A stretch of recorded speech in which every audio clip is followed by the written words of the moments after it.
Avez-vous remarqué, en 2025, un bouleversement majeur est en train de se produire, mais presque personne n'en parle. Plus de 18 millions de touristes internationaux ont discrètement tourné le dos aux États-Unis en seulement 6 mois. Alors que le monde entier reste focalisé sur les crises tarifaires, un autre secteur, celui du tourisme, autrefois générateur de centaines de milliards de dollars par an, est en train de se fissurer de l'intérieur. Pourquoi des géants comme Disney Marriott ou American Airlines déclinent-ils en silence ? Qui alimente cette vague de désaffection qui prend de l'ampleur jour après jour? Et surtout, pourquoi le reste du monde choisit-il soudainement de ne plus mettre les pieds sur le sol américain? Les réponses se cachent derrière 10 noms en apparence anodins aujourd'hui, pris dans une spirale de défiance mondiale. Certains vous sembleront familiers, mais d'autres risquent de vous choquer profondément. De numéro 1 mondial. Numéro 1, Delta Airlines.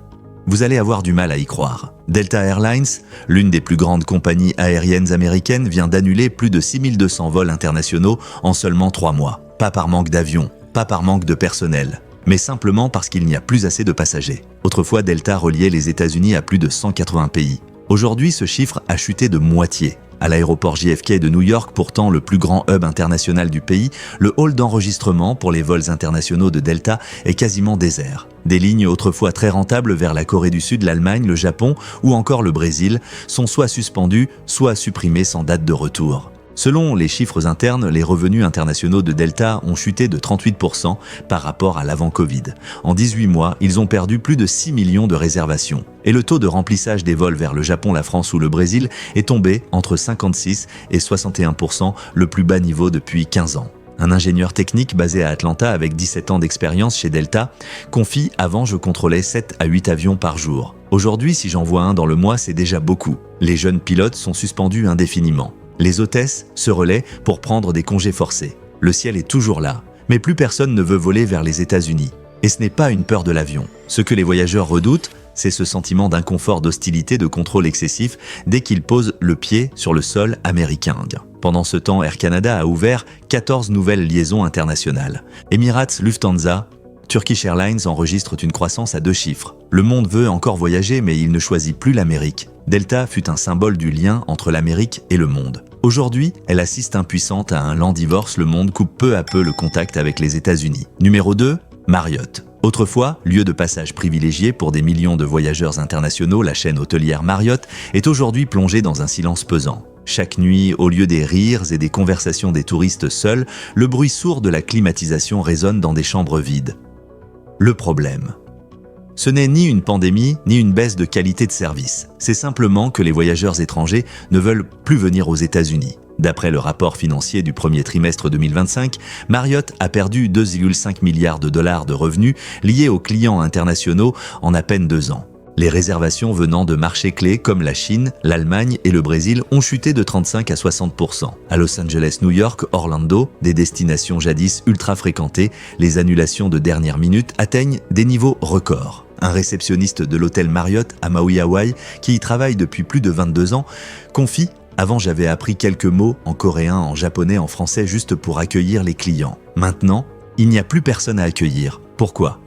Parce que le visa américain coûte désormais 250 $ avec une procédure longue, stressante et une sensation d'être suspecté plutôt que le bienvenu. L'image de l'Amérique dans les médias étrangers n'aide en rien. Instabilité sociale, contrôle de sécurité intrusif, tensions diplomatiques. Résultat, beaucoup préfèrent éviter. Pendant ce temps, les chaînes hôtelières canadiennes enregistrent une croissance de 12% portée par un afflux de touristes redirigés. Ce n'est pas que Marriott soit moins attractif. C'est peut-être simplement que l'Amérique ne donne plus envie. Et les conséquences sont lourdes. Marriott a dû licencier du personnel dans 180 établissements et fermer temporairement 24 hôtels dans de grandes villes comme Los Angeles, Miami et Chicago. Derrière chaque fermeture, ce sont des milliers d'emplois indirects touchés: chauffeurs, blanchisseries, fournisseurs alimentaires, techniciens. Chaque lit vide, c'est un repas qui ne sera pas préparé à un salarié sans mission. Ce que Marriott est en train de perdre, ce ne sont pas seulement des clients. C'est ce qui faisait autrefois la force des États-Unis, l'hospitalité, la chaleur humaine, et cette idée qu'ici tout le monde est le bienvenu.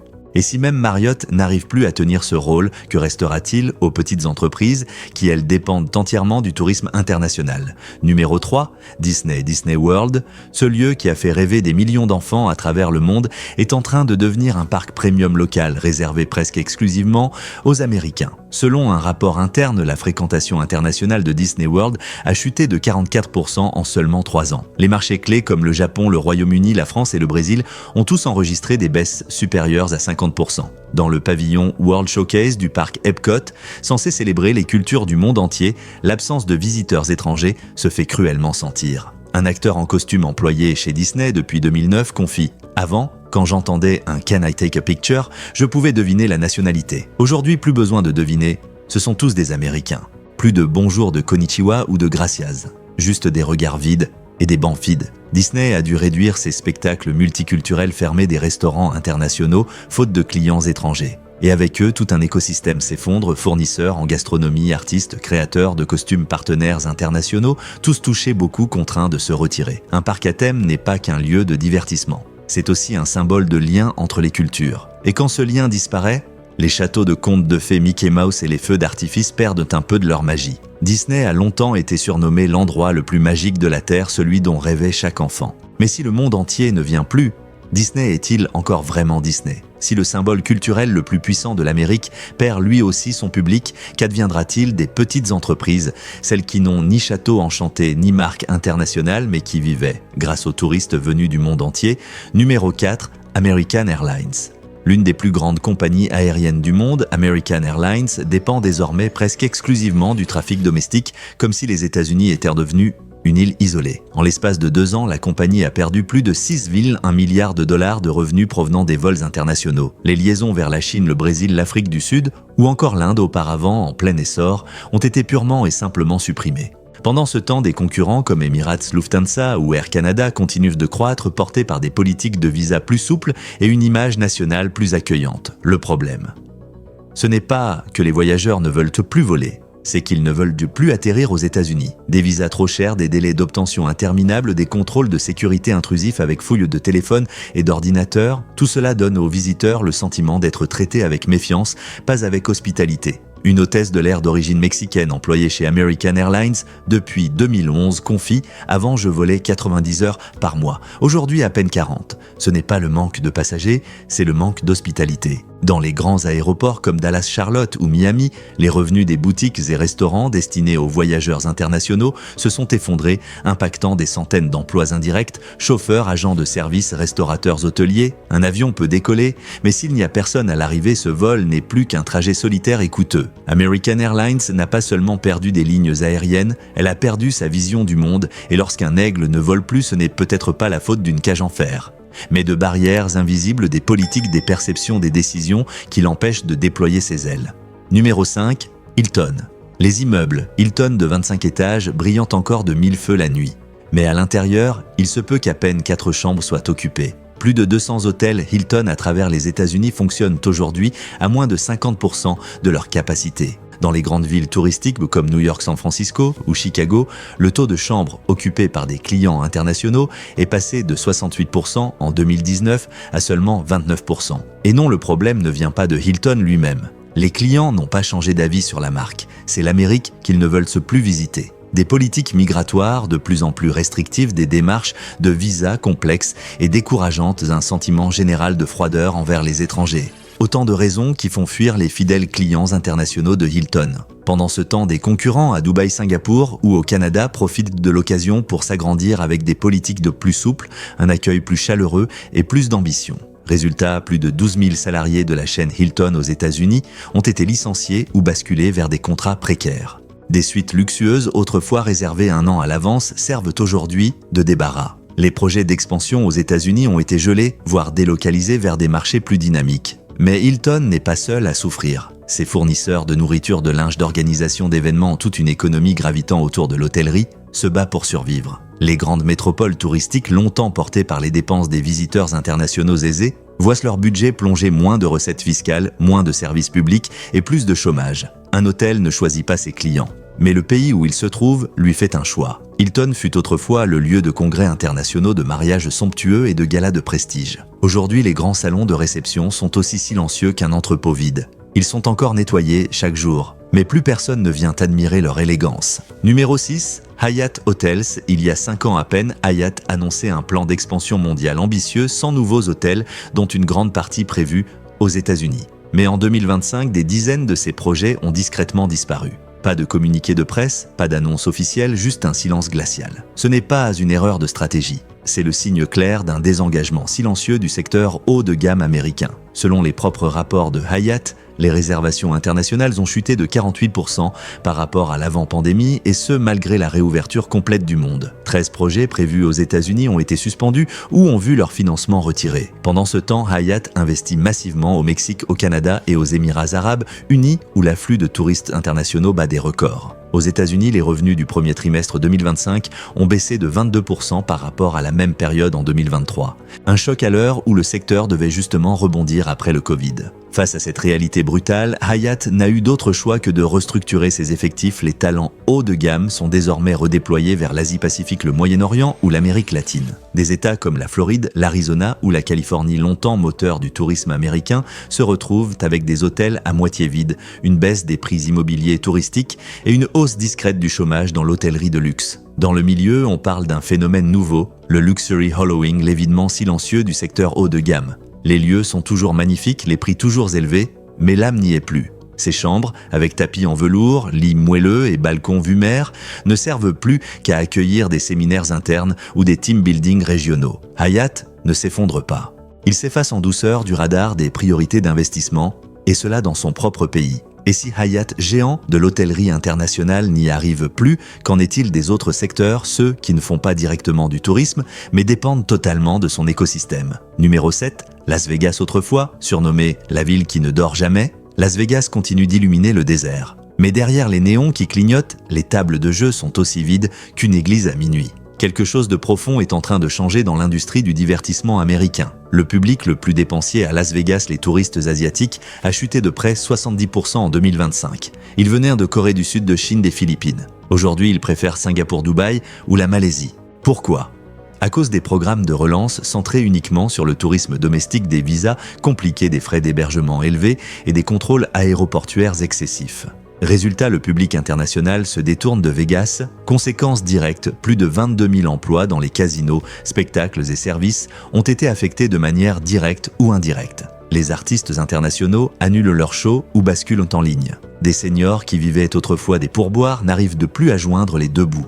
Et pourtant, les prix de l'immobilier à Vegas continuent de grimper, poussés par la spéculation. Las Vegas est en train de devenir une scène sans spectateurs. Et une scène sans public et sans corps, le rêve américain. Numéro 8, Simon Property, autrefois considéré comme le paradis du shopping mondial, le géant Simon Property Group, avec plus de 200 centres commerciaux aux États-Unis, plonge aujourd'hui dans un silence étrange. À Los Angeles, Chicago, Orlando, la fréquentation a chuté de plus de 65% par rapport à 2019. Les ventes au détail provenant des touristes internationaux ont baissé de près de 50%, forçant de nombreuses marques internationales à fermer boutique ou réduire leur surface. Un centre commercial ne peut pas vivre uniquement grâce aux clients locaux. Il vit des pas venus d'ailleurs. Et quand les voyageurs ne viennent plus, ces pas-là disparaissent aussi. Selon les études, un touriste étranger dépense en moyenne 3 fois plus qu'un client américain, pas seulement en achat, mais aussi en restauration, transport, remboursement de taxes.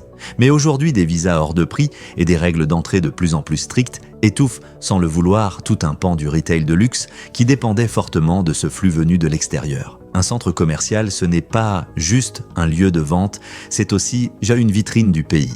Et si cette vitrine ne fait plus rêver, alors même avec 90% de réduction, personne n'achètera. Simon ne perd pas seulement des clients. Il perd le lien, le flux mondial qui faisait que des millions de visiteurs venaient aux États-Unis pour consommer, découvrir et se connecter. Numéro 9, United Airlines.